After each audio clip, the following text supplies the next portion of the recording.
This woman used to always get mocked for reading her Bible during breaks. Every day at the construction site, she would sit quietly in the corner and read scripture before returning to work. Some of her co-workers walked by and noticed and laughed at the woman. One day, her supervisor came up to her and claimed, "Your God doesn't build anything. Our hands and machines do." The workers gathered around and laughed. The woman replied, "You believe what you want, but as for me, I know that nothing is impossible with God. Oh yeah, we have a concrete mixer that's been dead for 2 weeks. No mechanic can figure out what's wrong with it. The whole project is behind schedule because of it. Why don't you go over there, pray over it, and see if your God can fix it?" The supervisor and workers stood and laughed in amusement. Some shook their heads in mockery. With quiet faith, the woman walked over to the broken concrete mixer, placed her hand upon it, and began to pray.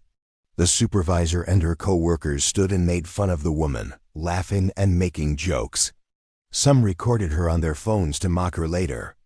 After the woman finished praying, she climbed into the driver's seat and turned the key.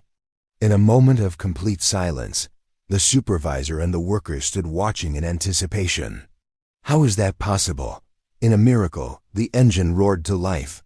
The woman operated the mixer as if she had done it 1,000 times before. Concrete began to pour exactly where it was needed. A miracle was being witnessed right in front of their very eyes. The supervisor shouted in disbelief. But how? That mixer was dead for 2 weeks.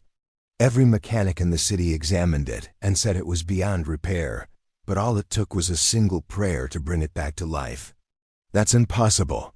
The woman stepped down from the mixer, stood before the astonished crowd, and testified, "This is the God I serve, the God of the impossible, the God who brings dead things back to life." The supervisor and all the workers stood in silence.